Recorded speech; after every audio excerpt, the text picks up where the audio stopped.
Lepo pozdravljeni v novi oddaji Moj odnos do samega sebe.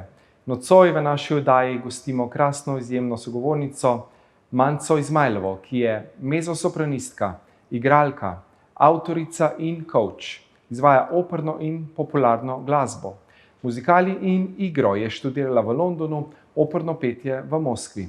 Mednarodno prepoznavnost je pridobila s projektom albumom Slovanska duša, na katerem je ob spremljavi Ruskega državnega simfoničnega orkestra kinematografije posnela nove priredbe skladb iz slovanskih držav, od klasike in narodnih pesmi do popularnih. Je avtorica knjige Vdihni življenje s polnimi pljuči. Sicer je Manca tudi mamica 3 otrok. S tematiko povrnitve dobrega dihanja se intenzivno ukvarja zadnjih 8 let. Takrat se je sama borila z izčrpanostjo, anksioznostjo in oslabljenim imunskim sistemom. Rešitev za vse omenjeno je našla v intenzivni dihalni telovadbi, metodi, katere se je učila med študijem v Moskvi in se v njej naknadno izpopolnjevala. Različne kratke, hitre vaje, kakršne že stoletja izvajajo menihi v visokogorju Altaj, so v zadnjih 50 letih v Rusiji sistematizirane in certificirane od Ministrstva za zdravje. Za pomoč pri zdravljenju jih uporabljajo tudi mnogi zdravniki. Dokazano lahko pomagajo pri različnih boleznih pljuč, težavah s kožo, glasom, alergijah, depresijah in drugih motnjah razpoloženja, nespečnosti in težavah s pancem, bolečinami v vratu, diabetesu, glavobolih, boleznih srca in ožilja. In zatorej večini odraslih ljudi je treba krepiti in vračati nezavedni ritmični globoki dihalni vzorec, pomagati pri obnovi pljučnih alveol, krepiti dihalne mišice. To lahko naredimo s preprostimi, kratkimi vajami, ki jih delamo kjerkoli in kadarkoli, brez posebnih pogojev ali opreme. Dihalna telovadba je najlažji in najhitrejši način za to, pravi Manca. Manca je o omenjenih tematikah tudi napisala knjigo, že 2-krat ponatisnjeno, Vdihni življenje s polnimi pljuči, ki je bila celo priporočena v glasilu Zdravniške zbornice Slovenije. Njene video vsebine, ki jih že več let objavlja na Facebooku, so zelo priljubljene in dosegajo visoko število ogledov. Redno predava za različne interesne in poklicne skupine, tematiko dihanja zna prikazati zanimivo in privlačno, njen srčen in energičen govor prepriča in motivira marsikoga, da na tem področju naredi izboljšavo. Hvaležen sem, da je danes v naši družbi gospa Manca Izmajlova. Prisrčno dobrodošla. Lep pozdrav, živjo. Hvala za povabilo. Z veseljem, kako si, kaj se dogaja? Dobro, pestro, sploh odkar imam zadnje leto še eno majhno hčerkico. Imam časa zase tako malo kot nikoli prej, tudi seveda malo delam zraven, poklicno, kolikor se da. Obenem pa uživam v tej lepoti življenja, v tej lepoti tega novega bitja, kot mislim, da nisem še nikoli prej. Sem morala toliko let dopolniti, da sem to razumela, kako so to v resnici neponovljivi trenutki in lepe zadeve. Tako da uživam res v materinstvu. Odlično, torej novo rojstvo, novo življenje. Ja, sina si je izbrala, bi rekla, ker moja najstarejša hči je stara že skoraj 17, srednja bo poleti 11, ta pa zdaj 1. Nepričakovano in po eni taki veliki paniki, ki me je na začetku zajela, ko sem jo potem držala prvič v rokah, sem razumela, kakšno čudovito darilo sem dobila. Definitivno. Tako da je lepo. Ja, lepo in mi je dalo en tak nov življenjski zagon, tudi novo tako moč, ideje, zakaj bi še vse želela narediti in seveda tudi željo, da se čim bolj lepo in počasi staram, da bom tej deklici lahko stala še dolgo, dolgo ob strani, vitalna in močna in zdrava. Pa pejva mogoče kar na to tvojo zgodbo. Kot vemo, vsak ima neke svoje preizkušnje. Jaz sem v te depresije svoje gimnaziji, pa sem potem začel delati na sebi, transformirati podzavest, delati na meditacijah in tako naprej. Ti si imela tudi izgorelo svojo omenila anksioznost in potem si začela s to dihalno telovadbo. Nam lahko mogoče poveš malček več o tem, kako se je to začelo mogoče? Anksioznost mislim, da se je začela že takrat, ko sem v Londonu študirala, ker takrat sem bila soočena s tem, da moram zelo veliko denarja najti, ne, ker študij je bil strahovito drag. Starši so mi stali ob strani, kolikor so mogli, ampak seveda pač normalna družina, nobena bogata. In sem morala sama se angažirati, najti denar za šolnino, potem tudi za res drago življenje v Angliji, ki je bilo takrat za nas v primerjavi z Slovenijo v 90-ih in kakšen je bil tam standard. In bila sem že takrat preobremenjena, ker je bil študij od jutra do večera. Začela sem kot ena najslabših, se opravičujem, v letniku in potem sem se morala dvigniti iz tega. Obenem pa tudi sem ves prosti čas bodisi delala na svojih veščinah, nadoknajala tisto, česar nisem znala, ali pa poskušala zaslužiti denar. Tako da je bilo, že takrat se to začelo in potem pa bi rekla, ja, skozi celo poklicno življenje, ker sem vedno bila svobodna umetnica, to pomeni, da si moraš svoj zaslužek ustvariti iz meseca v mesec in ko pridejo otroci, večji stroški, krediti in tako naprej, je to še težje, ne.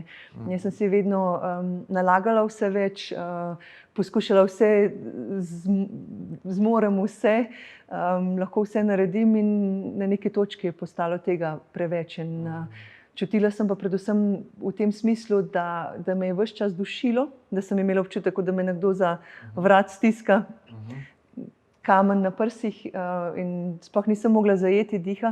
In če sem bila zelo utrujena, se je lahko to prikradlo za mano tudi na odru, kljub izvrstnim treningom, dolgoletnemu šolanju, vsemu, kar sem se naučila, ker je bilo tako globoko to podzavestno. In jaz sem potem našla dihalno telovadbo za sebe. Ti si nekako z nekimi meditacijami, jaz tega nisem nikoli počela, ampak tudi te intenzivne dihalne vaje nam izjemno lahko na našo podzavest vplivajo, nam zamenjajo film in bi rekla se na nek tak mehanski način iz tega ven spraviš. Zdaj recimo kombiniram tudi dihalne vaje plus meditacijo dodam, ne. No, da je tako, začetek, da resetiramo mogoče ta frontalni neokortek, da se malo ta racionalni umiri. Da gre stran. Tako, da gremo stran iz tega preveč analize, ne, ker tle smo na zahodu, smo se mi zdi preveč v umu, ne, preveč v glavah. Ni koherence srčno-možganske toliko vzpostavljene, ne. Kako mogoče, deva kakšno vajo mogoče pokazati, pa kako to mogoče malo razloživa za naše gledalke, gledalce? Ja, gre za vaje, ki tudi v prvi vrsti preučijo človeka, da spet začne dihati pretežno skozi nos, ker vse vaje se izvaja hitro skozi nos. In ob tem, ko se koncentriramo samo pač na te silovite, kratke vdihe skozi nos in zraven delamo nek gib, ki potem posledično odpira nek določen del pljuč ali pa se koncentrira na neko določeno skupino dihalnih mišic. In zraven se še fajn razgibamo, skoraj da malo plešemo. In te hitri vdihi pa vplivajo direktno na preponsko mišico, ki je pri večini ljudi nenehno v krču, ne? V bistvu ždi na mestu. Morala bi se premikati, pač upogibati na dol in na gor. Pravijo za 8 centimetrov, pri mnogih ljudeh se sploh ne premika več ali pa se premika za centimeter, 2. In je ko en trampolin delamo, začne poskakovati, s tem se tudi vsi organi trebušne votline dobijo en tak naval energije, eno tako nežno masažo, hrbtenica se začne lepo malo raztezati pri teh vajah, celo telo se spravi v pogon, ne. Tako da lahko pokažem to osnovno vajo, ki sem jo že velikokrat pokazala, ki se jo lahko dela tudi sede ali pa celo leže ljudje, ki so bolni. Vedno delamo ponovitve po 8, to se je izkazalo kot najboljša varianta, da pa ravno točno zdržimo do konca in tudi glede štetja, ker v glavi, ne glede na to, koliko ponovitev delamo, vedno je ta osmica prisotna, ne. In to izgleda tako.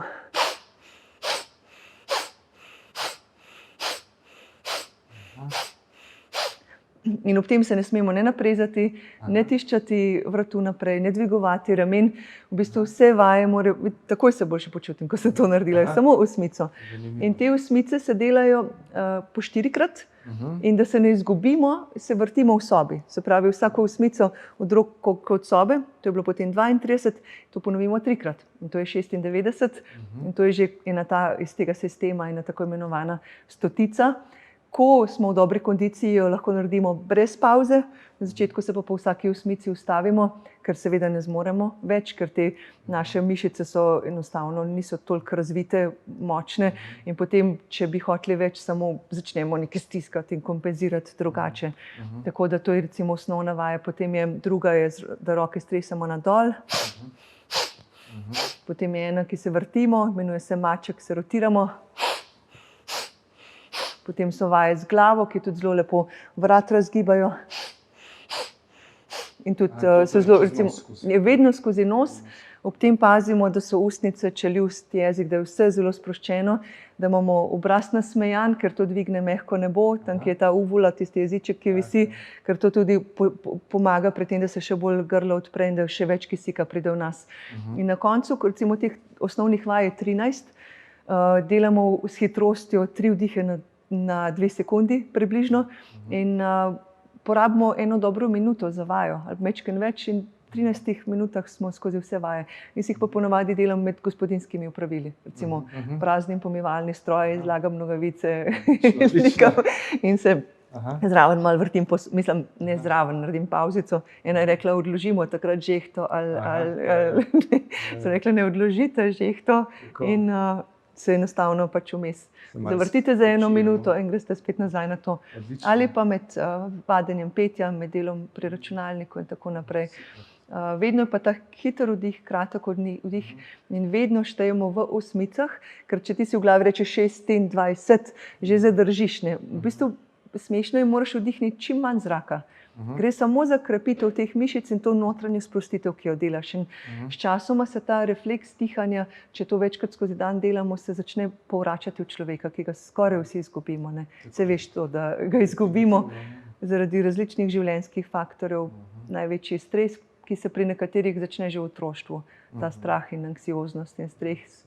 Sedenje, ker pač sedimo in ves čas prepono pritiskamo, namesto da bi bilo tukaj odprto. Pa tudi staranje, potem vse manj pljučnih alveol, vse šibkejše notranje mišice za dihanje. Tako da bova midva nadaljevala, greva tudi midva na premor. Odlično, tako da se vidimo čez nekaj trenutkov. Lepo pozdravljeni v drugem delu oddaje Moj odnos do samega sebe. Z menoj krasna gostja Manca Izmajlova. Ja, Manca, tvoja največja ljubezen, glasba, ne? Seveda. Glasba in mogoče kakšna anekdota s kakšnih koncertov, ne? Kaj se je kaj dogajalo na teh vseh velikih nastopih? Ja. Naučila sem se, da je fajn biti čim bolj sproščen, ne glede na to, tudi, če je resen repertoar, da imajo ljudje izjemno radi pripovedovanje zgodb na odru, da jim nekaj osebnega poveš, da jim poveš nekaj o ozadju pesmi. Tako da moji koncerti so vedno prepleteni s tem pripovedovanjem, ker vseeno v prvi vrsti sem šolana igralka in tudi ta retorika, govorništvo, lepa beseda mi je enako pomembna kot glasba. Zabavno je bilo, enkrat se spomnim na enem koncertu, ko je šel pianist, z Benjaminom sva imela še s pianistom koncert, trio, torej je šel dol, ker sva imela eno solo točko in potem mu je hišnik zaklenil vrata in ni več mogel priti nazaj na oder. In on se je nekje izgubil, iskal drug vhod okrog doma kulturnega šel in ker ga ni bilo, za naslednjo točko ga je šel Benjamin iskat in še Benjamina ni nazaj in jaz pač stojim na odru, pokam vice, kot se reče, ker nisem vedela, kaj narediti, ni nikjer. Potem srečno prideta oba na oder in v redu aplavz, vse skupaj. Nakar Benjaminu poči struna na violini, ker ni prav fajn, ampak Benjamin je briljanten violinist in je odigral na eni struni manj. In potem še proti koncu koncerta sem imela se na zelo težke uhane in so mi padli dol. Na neki točki, ki je z glavo stresala in so padli. In koncert je bil super in prišel potem en gospod k nam in je rekel, najbolj fajn so bili pa te vaši skeči, ki ste jih imeli. Tako da on je mislil, da je bilo to vse pripravljeno. Zanimivo, ne? Tako da na odru se dogaja včasih marsikaj, drugače pa res glasba moja največja ljubezen, ni dneva brez nje in nenehno se učim neke nove pesmi, širim repertoar, zdaj tudi vse več sanjarimo v nekih avtorskih novih pesmih, tako da mislim, da prihaja veliko lepega novega z moje strani v naslednjem letu, 2. Je pa že bilo vezano tudi na rojstvo te nove hčerke, ta čudovita glasbena knjiga za otroke, ki so jo z Benjaminom izdala decembra 23. je zdaj že razprodana, praktično glej. prvič. Mislim, nekaj jih je še, ampak gre proti koncu. Proti koncu, ja. Želela sva si narediti en projekt za nežna otroška ušesca, ki velikokrat so izpostavljena preveč agresivni glasbi, prav tako kot odrasli. Mi se tega ne zavedamo, ampak to izjemno vpliva na naše počutje, na našo psiho. In midva sva želela narediti en blagozvočen, lep projekt, za nežne otroške dušice, ki si to zaslužijo. No. Da jih nekako šaljivo, iskrivo, lepo, ampak jih tudi pomiri in nekako jim neka plemenita čustva vzbuja, ne samo neko, dajmo se zabavati. Ne. Tisto raje, Ja, in tudi odrasli bi morali bolj razmišljati o tem, kakšno glasbo si izberejo. Ni važen žanr, ampak mora biti pa iskrena in kvalitetna, no, ker je preveč te neke lažne glasbe okrog. Glasbe, ki je narejena v skladu z nekimi trendi in neke instant produkcije, samo pač zaslužiti odvrč in iti na neke noge, ker glasba konec koncev je umetnost. Tako. Ni samo sredstvo za zabavo, lahko nam služi za zabavo, ampak moramo pa tudi se bogatiti z njo, rasti z njo in si vzbujati neke dobre občutke z njo. In to pozabljamo. Ne. Včasih je imela vsaka hiša glasbeni stolp, danes poslušamo milijonske produkcije na enem majhnem telefonu. Ne. Tako, vse Tako na da, YouTubeu. ja, tudi pomisliti, ne vem, kupiti si dobre zvočnike, dobre slušalke in se spet vrniti k poslušanju kvalitetne glasbe. To Kvaliteta. se mi zdi res zelo Zdaj pomembno. mi skozi hodi misel, da bi nam ti nekaj zapela, a ne, za naše gledalke, gledalce, vedno Hazja, ki malo poje, jaz Ja. spodbudim, tako da nekaj za dušo, no. Pa zdaj sedim, pa nisem se Prosim. nič pripravila. Lahko. Quand il me prend dans ses bras, il me parle tout bas, je vois la vie en rose. Il me dit des mots d'amour, des mots de tous les jours, et ça me fait quelque chose. Il est d'entre dans mon cœur une part de bonheur dont je connais la cause. C'est lui pour moi, moi pour lui dans la vie. Il me l'a dit, l'a juré pour la vie.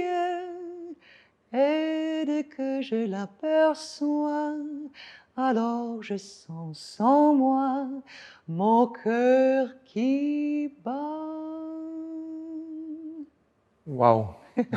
To pa Še v je. srcu govorilo, ne? Wow, res, jaz sem čutil, ja, prav, srce, to sem se pa Ja, ne vem, zakaj je naključno to pesem izbrala, vidiš, prebujeno srce. Ej, ni Moj naključij. cœur, Wow, moje srce, ki bije. ful lepo. Cel studio donev v tej tvoji Ja. lepem glasu, ja. No, upam, da bo kmalu spet za Ja. prebujeno srce Ja. Slovenije. Hvala, hvala. Ja, Res lepo, ne. Glasba je res darilo, ne, za Ja. dušo in zdravi. Jaz tako čutim, no, jaz tudi, recimo, ko imam svoje te seminarje, dam to glasbo v zadnje, pa se gledamo v oči, gledamo ta stik z dušo, ne, kako je Ja. pomemben, ne. Kako glasba poboža. Ja, to je tudi edina umetnost, ki je ne moremo videti. Ne? Je v bistvu je nekje v Ja. kozmosu in tudi v bistvu ta teorija strun, vibracije, Ja. kako vse vibrira, v bistvu glasba so pa prav to. Ne? Kvantna Moj mož je fizik po duši Ja. in glasbenik po duši in on bi lahko govoril ti 2 uri na to temo. bomo Če povabili. njega tudi enkrat povabi, ker Bom. ti zna povedati toliko zanimivih stvari. Ja. Ampak ja, glasba so vibracije in seveda vibracije vplivajo na to, kaj se z nami dogaja. Ne? Zato se ne dajati slabih vibracij za poslušati, negativnih, ker vas bojo.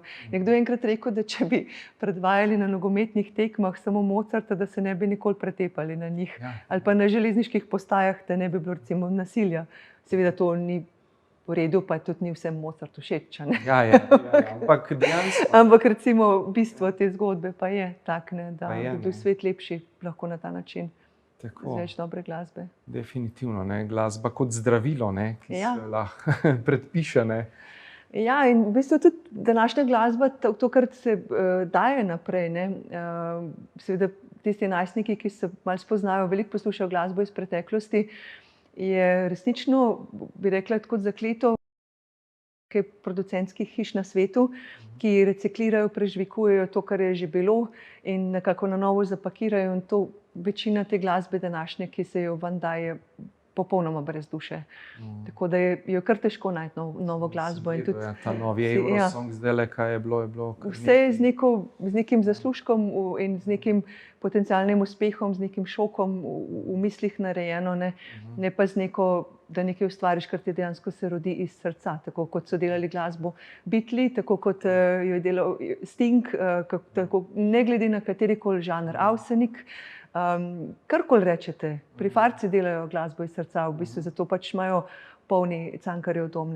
Tudi v Sloveniji je veliko te srčne glasbe še prisotne, samo mi nismo velesila svetovna.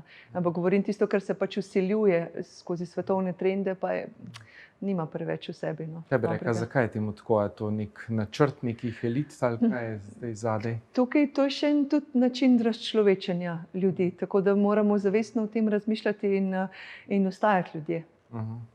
Ta humanost, da se to ohranja. Ampak če nam vzameš to pristno umetnost, se dejansko tudi razčlovečimo na nek način. In vsi ti šovi, ki so se leta skozi televizijo tudi forsirali, vse te neki talent šovi, kako vsako se zmore.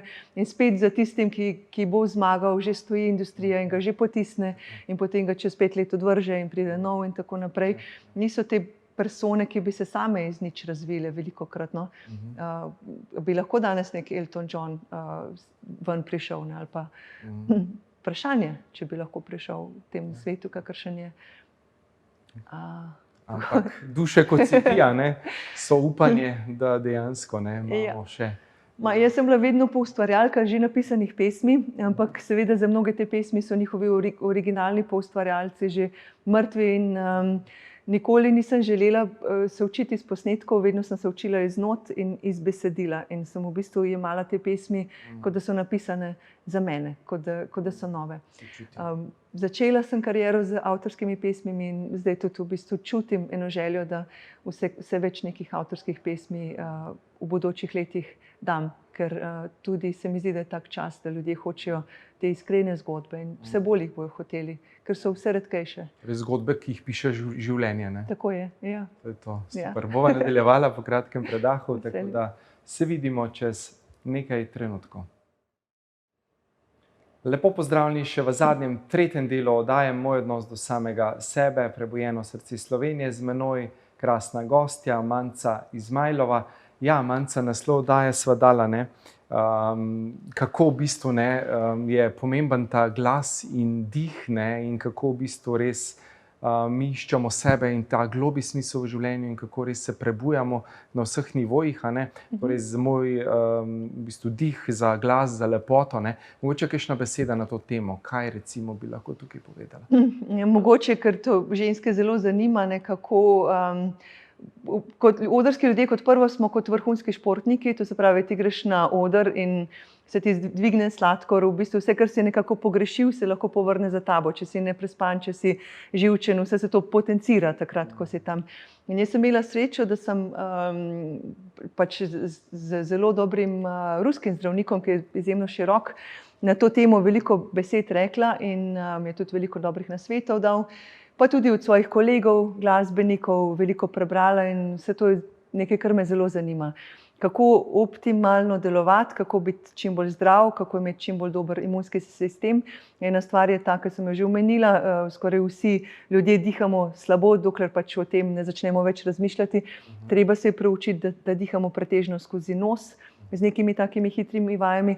Treba je zavestno eliminirati, čim bolj eliminirati stres iz svojega življenja na vse mogoče načine, ker to nas seveda stara in nas dela bolne.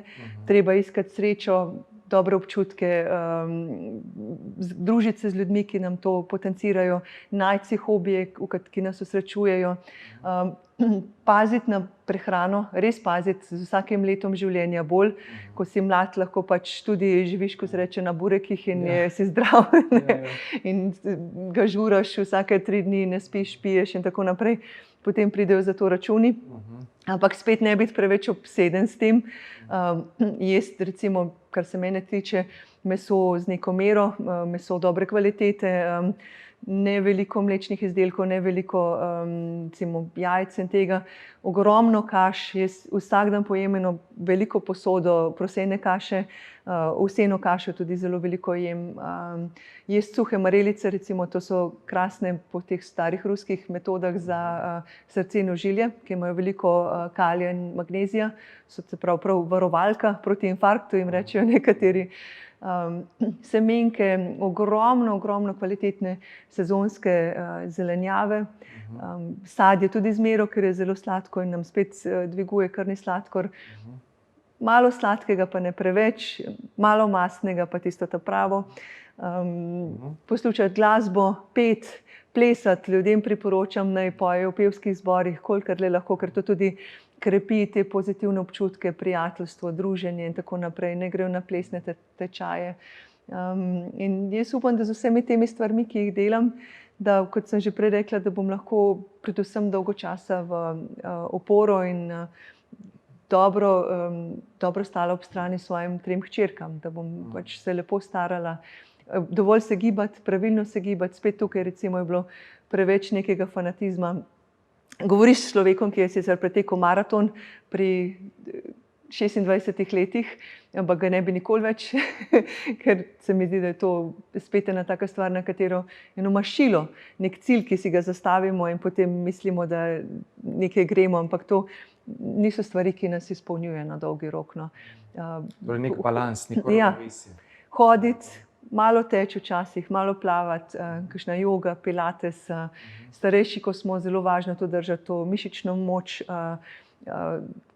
To nas tudi izjemno krepi zdrave in vitalne, da delati te vaje z utežmine. O tem sem tudi veliko prebirala, kako recimo starejši ljudje, ki velikokrat padejo, da je to prav zaradi tega, ker imajo preveč šibke mišice, ne šibke kosti, ki se pač potem polomijo.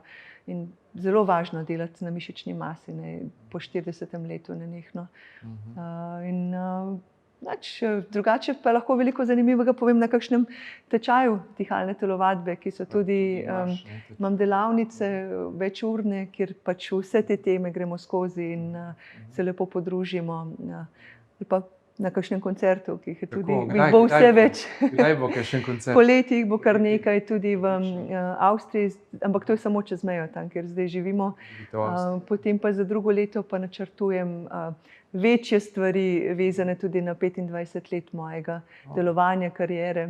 In vesela sem, da glas trenutno res zveni in se, bi rekla, vse, kar sem se naučila skozi leta in tudi izkušnje, ki jih imam, da jih lahko damo lepo pesem in lepo zveni. Odlično. Kaj pa še mogoče kakšna beseda za upočasnitev staranja, a ne za dihalnimi vajami? Ja, prav to. Ja, pravijo, da znanstveni dokazano, da dejansko vpliva na to, da lahko počasnjujemo staranje, da tudi recimo te telomeri, da se počasneje obrabljajo in s tem tudi naše celice. Tako da jaz bi rekla, jaz sem k temu popolnoma laično pristopam, tako da mogoče tudi zato me ljudje radi poslušajo, ker zelo po domače povem stvari, brez nekih znanstvenih hudih, te medrebrne mišice, že prepona, če omeniš, tako so malo vsi debelo gledajo. Ampak vplivajo pač na telomere, da se pač celice počasneje starajo. To se mi zdi zelo tak pomemben podatek in tisočletja vse kulture po svetu uporabljajo dihalne vaje, dihalno vadbo, različne sicer, zato da človek ostaja zdrav, vitalen, nekako poln življenjske energije. Meni te vaje, bi rekla, dajejo moč in silo in zdravje na dolgi rok, pa tudi na kratek rok. Torej vsakič, ko jih naredim, se instantno v trenutku počutim boljše, imam več življenjskega poleta, neke nove ideje se porajajo, ker dostikrat imamo tudi v današnjem času z vsemi temi telefoni, pa to imamo zamašeno glavo, sploh ne moremo več razmišljati. Telefon je prav to hitre, kratke informacije, ves čas ga preverjamo, ves čas ga gledamo, in sploh ni več tistega dolgega pogovora, ni več tistega dolgega razmišljanja in ljudje postajamo vse manj kreativni, na umetno inteligenco se zanašamo, vse manj smo sposobni dolgih miselnih procesov. To se mi tudi zdi, da je zelo važno paziti pri tem, da ostajamo mladi miselno. Pravijo pa to, kot tudi, ne vem, jaz vem, da spet zelo laična beseda, ampak mogoče tudi v pogovoru z nekaj zdravniki, ta demenca, ki jo je toliko prisotna z leta v leto več, da je to tudi povezano s tem, da smo nenehno v stanju povišanega sladkorja. Bodisi zaradi stresa, s katerim smo, bodisi zaradi te prehrane, ki jo jemo, ki je ne samo sladka, ampak tudi preveč bogata z ogljikovimi hidrati. To ne pomeni, da imamo kadarkoli v življenju sladkorno, ampak pomeni, da smo desetletja v stanju visokega sladkorja. In jaz kot odrski človek recimo tudi moram zelo paziti na krvni sladkor, pa nimam diabetesa, ker zanimiv podatek ti bo, ki mi ga je zaupal en zdravnik, ki veliko dela športniki. Ko grejo športniki na cilj, imajo lahko tudi po 20 krvni sladkor. Ne? Tako se dvigne v tem stanju ekstremnega stresa. Zato je treba nenehno paziti na čim nižji. Ne? Tudi če nismo nagnjeni k sladkorni bolezni, ker to nam kvari naše možgane. To sem prepričana in tudi številne organe po telesu. Ja, ta oksidativni stres je danes dokazano, da je ubijalec številka 1. Ja. In prav tako jetra, recimo. Jetra so tako vezana in na življenjski način, na prehrano in na stres. Tako da ta kombinacija prehrane, stvari, ki jih dajemo vase in stvari, ki jih razmišljamo, ki nas kujejo in meljejo skozi dan, vplivajo na toliko enih procesov v telesu in nam res škodijo. In tega se je dobro zavedati. No. Obenem pa tudi kdaj iti na burek. No. Ja, tudi ne bi toliko stroka. Ne, absolutno, ker s tem si tudi škodimo. Tako, ja. Če smo radostni, igrivi, ob tem je visoka vibracija, tako da ni. Točno tako, nam nič te stvari ne škodijo. Ali pa dobro pivo. Tako, ne. Če je zmerno, ne, če je tako. Točno tako. Še za zaključni del, mogoče tisto o presežnem, tisto vseobsegajočem, kako ti doživljaš ta izvor, to izvor kreacije, vsega, kar je. Kako se doživljaš v tem oceanu božanskosti, recimo? Zadnjič sem gledala en čisto kratek pogovor z Jungom in so ga vprašala, ti, ko ste bili mladi, a ste vi verjeli v Boga, pa tako naprej, ste bili verni? Pa je rekel, ja, sem bil. Ne. In pa zdaj, ko ste stari, bil je že zelo star, ne. A zdaj tudi še verjamete v Boga in tako naprej. In je rekel, kako naj rečem, jaz vem. To je bil video na Instagramu. Ni prava beseda, verjameš, nekatere stvari enostavno veš. Je težko, vsak ima svoj način, vsak ima svojo vero. Dejstvo pa je, da bodi si moljenje rožnega venca, bodi si govorjenje mantar, v bistvu te neke stvari vplivajo na našo zavest, na našo podzavest, na naše dihalne vzorce. In to so stvari, v katerih se splača razmišljati in se poglobiti v njih in jih ne dati enostavno stran. In seveda to, kar mislimo. In to je zelo, zelo, zelo težko, kako slabe misli odgnati, pesimistične misli, strahove. Meni to uspe dobesedno z mantro, ne? Ker v bistvu potem dobre misli obdržim, ko pa pridejo neke bedarije v glavo, ki nam napolnjujejo, pa enostavno s tem nadomestim. In v bistvu želim si, vidim, koliko je slabega na svetu, vidim, koliko je nekih demonov, koliko je nekih stvari, ki nas hočejo pojesti, pokončati. Ne čutim, da bi se morala na neki javni ravni s tem boriti, ker je preveč tega, ampak se pa poskušam na neki srčni ravni in dajati dobro sebi in ljudem, ki me obkrožajo, in na ta način malo po malo spreminjati svet. Tako kot je Jezus rekel, naj ljubi svoje sovražnike. Ne? Ja, tudi tako.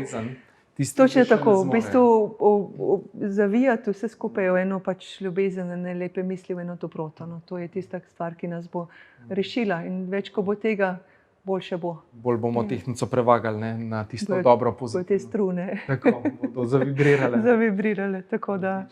Ja. Hvala, draga Manca, za obisk v našem studiu, pa se še srečamo. Ne? Ja, dejansko. Dobesedno. Hvala lepa, živjo. Hvala torej tudi vam, naše drage gledalke in gledalci, da ste bili tudi nocoj z nami v naši oddaji Moj odnos do samega sebe, prebujeno srce Slovenije, in se gledamo prihodnjič.